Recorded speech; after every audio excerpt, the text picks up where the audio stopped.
मनाली की वादियों में बसा एक छोटा सा गांव, बर्फ से ढकी पहाड़ियां, चीड़ के पेड़ों की खुशबू और चारों तरफ फैली ठंडी हवाएं देखने में यह जगह किसी स्वर्ग से कम नहीं थी। लेकिन इस स्वर्ग में एक कोना ऐसा भी था जहां लोग जाना पसंद नहीं करते थे। एक पुराना चर्च। कहा जाता है कि उस चर्च में एक नन की आत्मा भटकती है जिसने जीते जी भगवान का नाम लेकर पाप किए थे और मरने के बाद उसकी आत्मा वहीं फंस गई। गांव वाले रात होते ही उस तरफ जाने से बचते थे, लेकिन तीन दोस्त मनदीप, रोशन और जतिन को इन कहानियों पर हंसी आती थी। ये तीनों कॉलेज के स्टूडेंट थे और अपने टूर पर मनाली पहुंचे थे। दिन भर घूमने फिरने के बाद रात में उन्होंने तय किया कि वे गांव वाले के उस डरावनी कहानी की सच्चाई देखेंगे।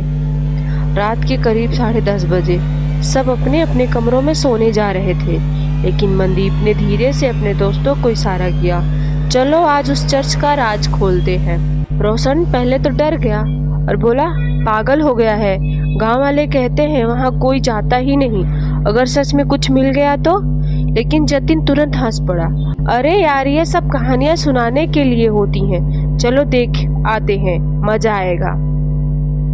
तीनों चुपके से होटल से निकल लिए। चांदनी रात थी, लेकिन आसमान पर बादल छाए हुए थे। बीच बीच में चांद निकलता और फिर छिप जाता। रास्ता सुनसान था, केवल चीड़ के पेड़ों से टकराती हवा की सरसराहट सुनाई दे रही थी। चलते चलते वे चर्च के दरवाजे तक पहुंच गए। दरवाजा पुराना और टूटा हुआ था, लकड़ी जगह जगह से सड़ चुकी थी। जैसे ही मनदीप ने हाथ लगाया, वह चर्र चर्र की आवाज करता हुआ खुल गया। अंदर अंधेरा बहुत था। जैसे ही मोबाइल की टॉर्च जलाई गई, दीवारों पर टूटे फूटे क्रॉस और जालों से ढकी मूर्तियां दिखाई देने लगी। लकड़ी की बेंचें धूल और राख से ढकी थी। रोशन ने कांपते हुए कहा, यह जगह तो सच में डरावनी है। अचानक अंदर रखी एक मोमबत्ती अपने आप जल उठी। तीनों दोस्तों ने चौंक कर एक दूसरे को देखा। किसने जलाया ये? मनदीप बोला, लेकिन तभी धड़ाम से दरवाजा बंद हो गया।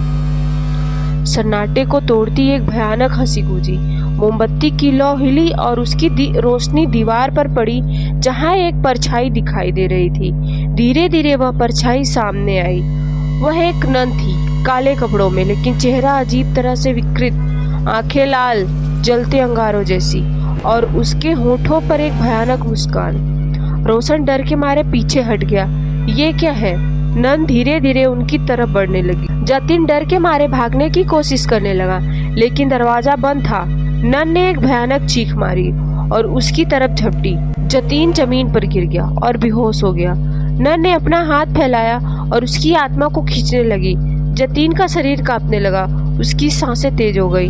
मनदीप और रोशन चिल्लाए, लेकिन कुछ नहीं कर पाए।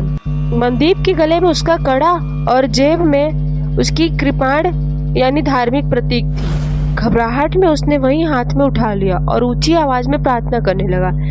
जैसे ही प्रतीक नन की ओर बढ़ाया, वह चीख पड़ी और पीछे हट गई। पूरा चर्च गूंज उठा। मोमबत्तियां एक एक करके बुझने लगी। तभी चर्च की घंटियां अपने आप बजने लगी। अंदर एक रोशनी फैली और सफेद वस्त्र पहने एक फादर प्रकट हुए।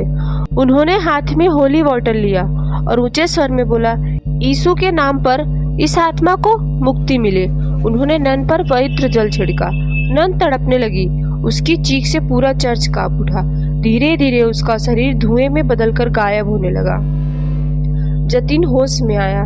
दरवाजा अपने आप खुल गया। तीनों दोस्त बाहर भागे। चर्च फिर से शांत हो गया, मानो कुछ हुआ ही न हो। लेकिन कहानी यहीं खत्म नहीं होती।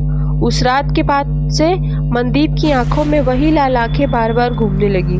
कभी आईने में देखता तो पीछे नन की परछाई दिख जाती, कभी नींद में उसकी वही हंसी सुनाई देती।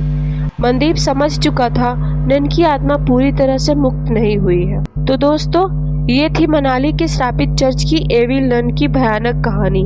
आप क्या सोचते हैं? क्या वह आत्मा सच में खत्म हो गई है या आज भी किसी नए शिकार की तलाश में है? अपनी राय हमें कमेंट करके जरूर बताइए और चैनल को सब्सक्राइब करें।